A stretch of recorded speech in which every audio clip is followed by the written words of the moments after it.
কৰিম আমাৰ ধৰ্মেন্দ্ৰ বেজবৰুৱা আপোনালোকে হাত চাপৰি দিব লাগে ধৰ্মেন্দ্ৰ বেজবৰুৱাৰ বাবে আমাৰ এই অঞ্চলত যিসকল ব্যক্তিয়ে সাহিত্য চৰ্চা কৰে কোনোবাই গোপনীয়ভাৱে কৰে কোনোবাই প্ৰচাৰৰ আঁৰত কৰে কিন্তু এই ধৰ্মেন্দ্ৰ বেজবৰুৱাই এখন কবিতাৰ পুথি আনিছে কবিতাৰ পুথি ইতিমধ্যে বৰভক গ্ৰন্থমেলাত প্ৰকাশ কৰা হৈছে তাত উন্মোচন কৰাও হৈছে এতিয়া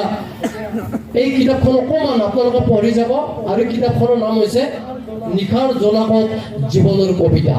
আমাৰ এই অঞ্চলত যিসকলে সাহিত্য চৰ্চা কৰে আপোনালোকে হয়তো নাজানিব মই অকণমান এটা মিনিট সময় আপোনালোকক খৰচ কৰিছোঁ আমাৰ এই বালিনাচা বা নামদঙৰ অঞ্চলৰ প্ৰথম সাহিত্যিক কোন আপোনালোকক যদি সোধা হয় আপোনালোকে নাজানে কুমাৰ কিশোৰ আমাৰ এই অঞ্চলৰ প্ৰথম সাহিত্যিক হৈছে কুমাৰ কিশোৰ যিয়ে কিতাপ লিখিছে প্ৰথম কিতাপ লিখিছিল তাৰপিছত বহুজনে কিতাপ লিখিছে আৰু ময়ো এখন কিতাপ লিখিছিলোঁ জীৱন নামৰ কবিতা পুথি এইখন কিতাপত অকণমান ৰেফাৰেঞ্চ আছে তাৰপিছত যিসকলে কিতাপ লিখিছে নবীনসকলৰ অন্যতম হৈছে ধৰ্মেন্দ্ৰ বেজবৰুৱা আৰু তেওঁৰ এটা বিশেষ পৰিচয় আছে তেওঁ এজন শিক্ষকতা কৰে উচ্চ বিদ্যালয়ত তেওঁ শিক্ষকতা কৰে তাৰ উপৰি আমাৰ নলবাৰীৰ যিটো ITI নলবাৰী বিদ্যাপুৰ ITI নলবাৰীৰ তাৰ তেওঁ শিক্ষক গতিকে মই আপোনালোকক এইখিনিৰ মধ্যে একটা মানে চিনাকি কৰি দিছোঁ আৰু এখন ফুলাম গামোচাৰে ধৰ্মেন্দ্ৰক অভিবাদন জনাবলৈ মই উদ্যোক্তাসকলক আহ্বান জনাইছোঁ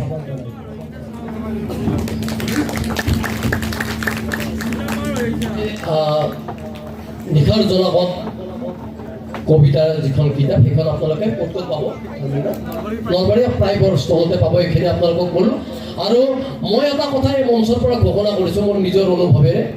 বাষষ্ঠি কলাৰ দ্বিতীয় শ্ৰেষ্ঠ হৈছে নাট্যকলা দায়িত্ব আপোনালোকৰ আমাৰ নহয় আমি উদ্যোক্তা সেই আপোনালোকক লগত লৈ আমি কাম কৰিম সকলো সহায় সহযোগ বিচাৰিছোঁ লৈপৰীয়া থিয়েটাৰৰ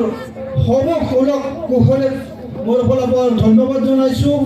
এনে এটা অনুষ্ঠান বচাই ৰখাৰ কাৰণে আমাৰ ৰাইজৰ যথেষ্ট কৰণীয় আছে